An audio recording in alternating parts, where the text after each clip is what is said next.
to target specific mobile devices and specific operating systems. Now, this is something that you might not want to use that often, but still, it is one of the many targeting options that we have in our toolbox. Now, in order to be effective with your marketing and your advertising, you want to have as big of a toolbox as possible to target people as specifically as possible. And this is just one of those things in that toolbox, whether you choose to use it or not. It's more control to us, and it's a way of mastering the system. So let's dive into it and learn just how it works.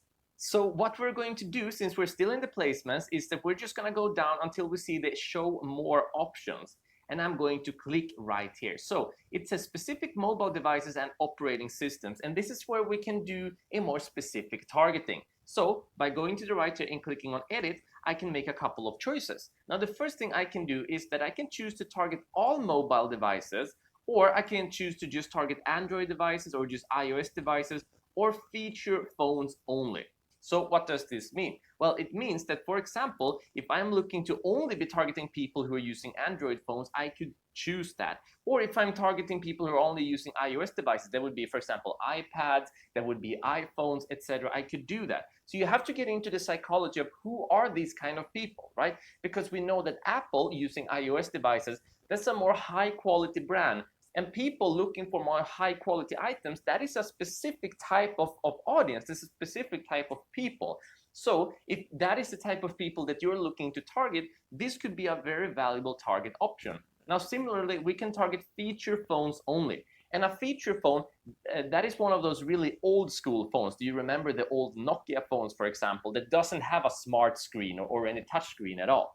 So if you're looking to target the older generation, the more technically challenged generation, if you will, not everyone is, but some are, you could use the feature phones only and you could target them. So let's say that you're selling a course in how to become more technically advanced, or how to learn the basic mobile phone using skills.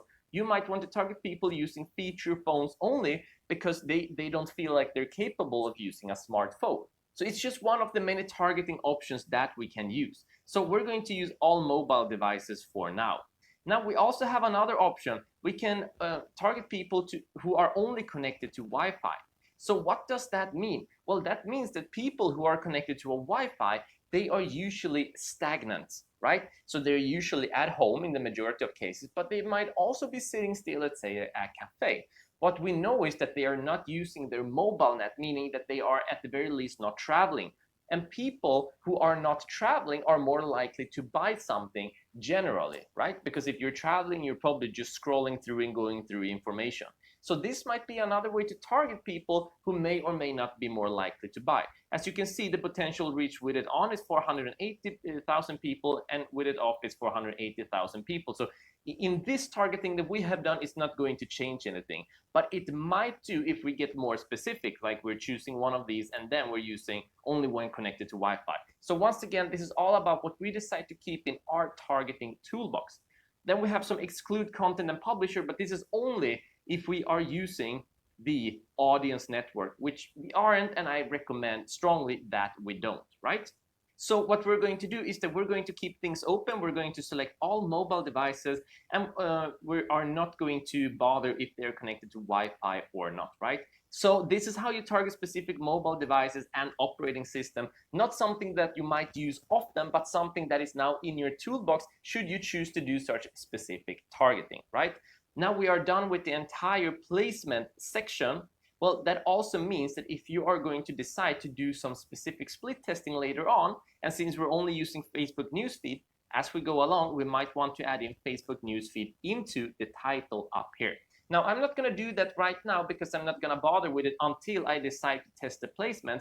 But just know that if you are deciding beforehand to test different placements, it's a good idea to add it to the ad set name too, because then you know what this ad set specifically is targeting. All right? Just a little hint in there. But a lot of these things is going to be repeated as we go through the course, and I'm going to show you because we're going to be doing these things also as we move on. In the next lecture, we're going to move on to budget and schedule. Very exciting. See you in the next lecture.